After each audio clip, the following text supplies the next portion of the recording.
And now it's the part of the show where we take away the stress of coming up with a plan for dinner. We're calling it the Daily Dish. Today, Chef Devin's starting us off with barbecue chicken. So good. So here's what you're going to need to follow along. Chicken thighs, cumin, smoked paprika, garlic powder, onion powder, chipotle powder, brown sugar, cayenne, ketchup, and apple cider vinegar. Okay, Dev, this sounds mouth-wateringly good. How do we get it done like a pro? So Tracy, for this barbecue chicken recipe, what's exciting about it is, yes, we are going to use barbecue sauce, which the majority of people have in their homes already. But what I want to do is I want to take this one step further, and I want to use other ingredients that you would find in barbecue sauce just to really pack this chicken with as much flavor as we can. So I always have chicken frozen in my freezer, especially for my catering days. What I have here is I have 4 chicken thighs, bone in. The bone gives me so much flavor, and the skin's on. The skin renders off on the barbecue, so that's going to give us a lot of flavor to begin with. My barbecue is preheated on medium-high heat, and before I even get to the cooking, there's a lot of tips that I have for the barbecue. I have one side that's very hot. Well, I'm using one section here and one section here. The right side is very hot, and then the other side is low-medium. This is so I can achieve color on the chicken, and then I can move it over to a cooler side to continue cooking. If you just leave it on the hot side, it can end up burning. So let's talk about how we're going to season this barbecue chicken, because the barbecue sauce is going to come later. I have ground cumin here that I grind myself. I grind most of my spices. Until you freshly grind your spices, I don't think you've lived yet, and I really mean that. Cumin goes into the bowl. We have granulated garlic into the bowl. Let me put this right here. Granulated garlic into the bowl. Onion powder into the bowl. And I know I'm throwing a lot of stuff in here, but this recipe, of course, like the rest, is available online. Smoked paprika. I have some brown sugar. Okay, brown sugar in. We have some cayenne. I have some black pepper. And of course, we have a good amount of salt. I'm going to add in some apple cider vinegar. And I'm going to add in a little bit of ketchup. Now, ketchup is a really fun flavor to work with. I love using it. I have recipes for it online as well. We're just going to use a little bit. If I put too much in right now, the chicken's going to burn before it gets a chance to fully cook through. To bring this all together, I'm going to add in some oil. And of course, I've left one ingredient out. And Tracy, you might know why. Tracy, I don't know why, and I don't know which one you left out. So I left out chipotle powder. It is a dried, smoked version of a hot chili. A smoky chili. A jalapeno. A jalapeno. That's exactly correct. You nailed it. Now what we're going to do is we're going to bring this all together.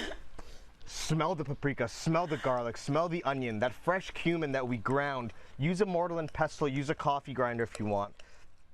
And you'll see that we have a really nice, really dark, thick looking barbecue sauce. So what we're going to do is, I'm wearing a glove on this hand. I'm going to place my chicken into the bowl, and I'm going to massage this around and make sure you get into all the cracks, in and around all the skin, into the bone. As I like to say, no real estate should be unmarinated. Every piece of this chicken needs to be coated. If you can leave this overnight, amazing. If you can leave it for at least 20 minutes to an hour, that's okay too. But overnight's ideal. So what we're going to do is I have a non-stick spray. If you don't have a non-stick spray, what you can do is just take a bowl with some paper towel and put some cooking oil, and then use tongs to brush your grill. But this is a very important step. So I'm going to spray the grill just like this, and we have our beautiful chicken. I want to give you a nice close-up of this chicken. So what I'm going to do is I'm just going to put it skin. Yep. Really yummy. What I'm going to do, Trace, I'm going to put this skin side down on the hot part of my grill. This is going to help render out the fat in the skin. And once this gets its color, I'm going to move it to the other side, just to the left, so it can continue cooking without burning. So this goes down here, and I'm going to stick one right at the back in that row. Oh yeah. Also, another big tip for you at home, close the barbecue. We're losing a lot of heat when it's open, so we want to trap the air in there and almost treat it like it's an oven. So we have direct heat underneath, rendering out the fat, giving us our color, but air is circulating all around. You're going to cook faster, and you're going to cook more efficiently. So Deb, how's the chicken looking now? let's take a peek. So let's check our barbecue. You'll notice now I've shifted the chicken to the top just to keep it warm until I'm ready to plate, or in this case, show you what's going on. As soon as I put it up, I clean the bottom, so clean it while it's hot. But this is what we're looking at. Nice, juicy, very crispy, good. glazed. So let's take our chicken off. And of course, this is Chef Dev portion, right? 4 thighs. Gonna close this. Sounds I'm gonna shut about my right. barbecue off. Barbecue is off, propane is off. What we're gonna do is we're gonna peel our mango. So very important, I'm gonna peel north. I thought I would do this ahead of time, then I said no, I will demonstrate it. North to south, nice long peels. And let's get this mango all peeled up. So this mango salsa, Tracy, I'll be honest with you, it's something that I've been making for like, I would like to say the entire time that I've been cooking professionally. Mango is arguably my favorite fruit in the entire spectrum. It's sweet and it can be sour. There's so many variations of it, and it's just really exciting. I'm in love with mango. So a mango salsa is just something that I've always made. It also goes on a multitude of different dishes. If we're not using it here, it's great in salads. It's great with pork and all types of other meats and vegetables. It goes well with fish. It's just versatile. And as a chef, I love versatile ingredients. So I'm just slicing the mango into about 1/3 inch pieces. You can cut this as big or thick as you want, as long as it fits in your mouth, okay? So we're going to put this into the bowl, and we're gonna add some other very exciting ingredients to this as well. Now I wanna get in some red onion. So we're gonna slice in some, gonna put that flat so it doesn't roll around. We're gonna slice in some red onion.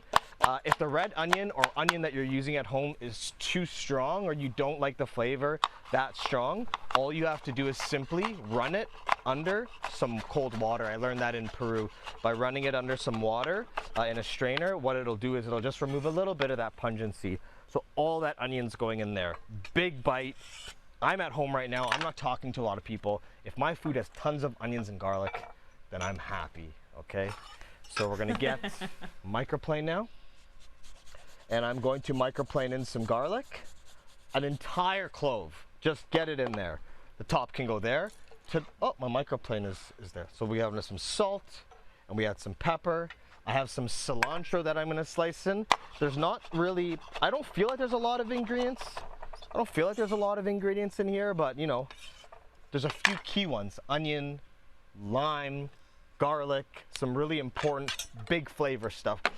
Almost anytime I'm going to juice citrus, I'm gonna zest it first, you know? And we're gonna get all this lime zest in there. And now what I'm gonna do is I'm gonna juice the lime. So super fun, super colorful. Use a fork at home. Oh, another trick you can use that you may not know is that one of the chefs at Rasa used to do this. You use the tongs to squeeze those stiff limes. So I have the tong here. I might as well use it. Let's give our mango salsa a mix. You can see how it's very beautiful. Lots of nice colors in there. You have the red, the green, the bright yellow. This isn't a super ripe mango, which is nice. So it'll give us a nice bite, a nice texture. So what I'm gonna do now is I'm gonna plate this up. So here we have a beautiful plate, and you notice I have a large bowl for the mango salsa.